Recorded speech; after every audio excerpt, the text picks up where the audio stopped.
Chapter number 9 संविधान एक जीवन दस्तावेज। मैंने कहा था पहले कि इस चैप्टर के 2 क्वेश्चन कराऊंगा, नहीं लेकिन ऐसा नहीं है। इस चैप्टर के 3 क्वेश्चन करवाऊंगा और चैप्टर नंबर 10 के सिर्फ 1 क्वेश्चन कराऊंगा, ठीक है।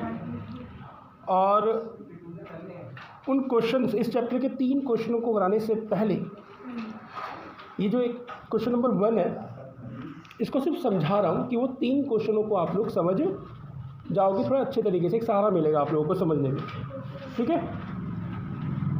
कह रहा है, क्वेश्चन है कि संविधान को जीवंत दस्तावेज क्यों कहा जाता है। ये क्वेश्चन सिर्फ समझा रहा हूँ, हालांकि अगर मैं कहूँ तो मेरे नोट्स का जो क्वेश्चन नंबर 4 है उसको आप लोग F37 कर लेना फाइनल के लिए, F37 फाइनल के लिए।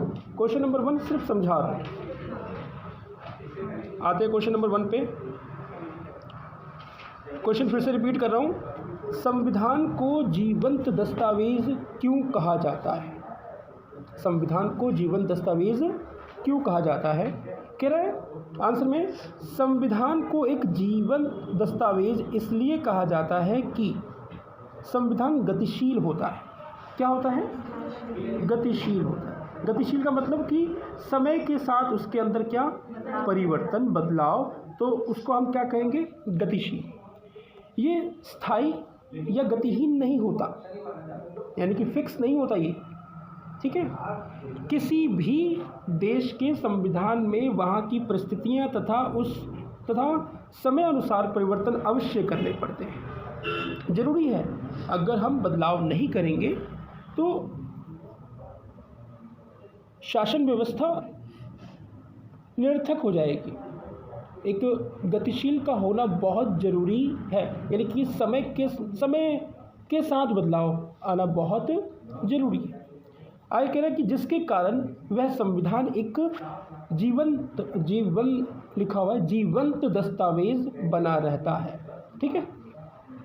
यानी कि उस संविधान में समय के अनुसार परिस्थितियों को देखते हुए अगर हम उसके अंदर बदलाव करते हैं तो वो संविधान हमारा जीवंत दस्तावेज कहलाता है। बात समझ में आए? यहाँ पे मेन फोकस दिया गया है बदलाव पे, ओके। अब आ जाओ फाइनल के लिए जो क्वेश्चन है, क्वेश्चन नंबर 4। क्वेश्चन नंबर 4 और क्वेश्चन नंबर 4 इस तरीके से कि क्या भारतीय संविधान एक संतुलित दस्तावेज है? कारण बताइए।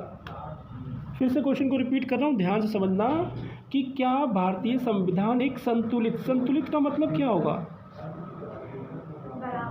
बैलेंस। कि ऐसा नहीं कि भैया कुछ कमियां हैं या कुछ ज़्यादा ही अच्छाइयाँ हैं, ज़्यादा अच्छाइयाँ भी खराब है, ज़्यादा बुराइयाँ भी खराब है, ठीक है। मतलब कि हमारा संविधान क्या बैलेंस में है या नहीं, हमें कारण बताने, आंसर समझना बात को। 26 नवंबर 1949 को भारतीय संविधान अंगीकृत हुआ और 26 जनवरी 1950 को भारतीय संविधान को औपचारिक रूप से लागू कर दिया गया। अब अंगीकृत बन के तैयार हो गया कब? 26 नवंबर 1949 को, और 26 जनवरी 1950 को इसको लागू कर दिया गया औपचारिक रूप से। यानी कि अब इस दिन से हमारा जो देश है इस संविधान के अनुसार कार्य करेगा। तब से लेकर अब तक लगभग 127 संशोधन किए जा चुके हैं। 127 संशोधन, ये याद रखना, ये 1 मार्क्स में पूछा जा सकता है, ठीक है। और ये आज भी अस्तित्व में है, बिल्कुल सही बात है, आज भी अस्तित्व में हमारा संविधान। इसके संतुलित होने के निम्नलिखित कारण हैं। इसके संतुलित होने के निम्नलिखित कारण है। पहला कारण कहता है सारभूत प्रावधान। क्या संविधान निर्माताओं ने बदलाव और स्थिरता, इन दोनों बातों का ध्यान रखा। जब वो लिख रहे थे तो उन्होंने इस बात का ध्यान रखा कि जो परिस्थितियां अभी चल रही हैं वैसी परिस्थितियां आगे 50 साल के बाद रहेंगी कि नहीं रहेंगी मालूम नहीं। तो अगर कुछ परिस्थितियां चेंज होती हैं तो उसमें बदलाव किया जा सकता है। तो इस प्रकार का क्या रखा गया, प्रावधान रखा गया संविधान के अंदर कि ज़रूरत पड़ने पर हम उसमें बदलाव कर सकते हैं। डन। किसी को पॉइंट समझ में आया पूछ लेना। सेकंड पॉइंट, पहला क्लियर है? पर्याप्त लचीलापन। पर्याप्त लचीलापन कह रहा है संविधान कठोर होने के साथ साथ पर्याप्त रूप से लचीला भी है। अब कठोर क्यों? कुछ मामलों में बहुत कठोर है। अगर मैं मौलिक संविधान का यहाँ पर उदाहरण दूँ तो हमारा संविधान मौलिक अधिकारों को लेकर बहुत कठोर है। किसी भी कीमत पर बदलाव नहीं किए जा सकते, ठीक है। लेकिन अगर उसके अंदर बदलाव करने हैं तो बहुत ही कठोर विधि से गुजरना पड़ेगा।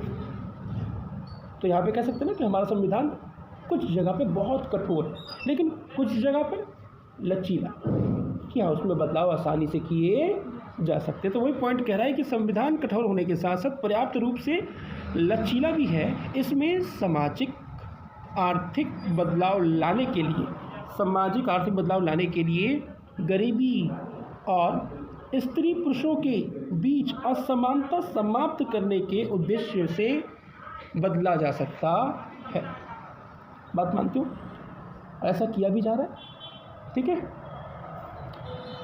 तीसरा पॉइंट, राजनीतिक परिपक्वता।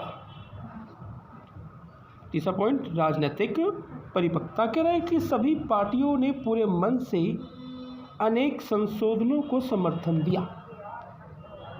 अनेक संशोधनों को समर्थन दिया। 370 हटाया मोदी जी ने, हाँ जम्मू एंड कश्मीर पे हटाया तो समर्थन मिला तभी हटा, ठीक है। न्यायिक निर्णय, न्यायिक निर्णय कह रहे हैं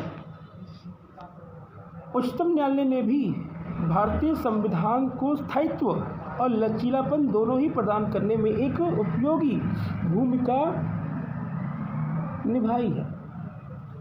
स्थायी न्यायिक निर्णय, देखिए ना, न्यायालय संविधान का क्या है? रक्षक। न्यायालय संविधान का क्या है? रक्षक। और अगर संविधान की धाराओं से धाराओं की जगह मैं और इजी वर्ड यूज़ कर दूँ तो संविधान के नियमों के अनुकूल अगर कोई काम नहीं होता तो न्यायालय वहाँ पर अपनी मौजूदगी दे देता है कि नहीं, ये जो हो रहा है वो गलत हो रहा है, ठीक है। तो ये था हमारा क्वेश्चन नंबर F37। ओके, तो इस चैप्टर का एक क्वेश्चन ख़त्म होता है। अब करते हैं नेक्स्ट क्वेश्चन।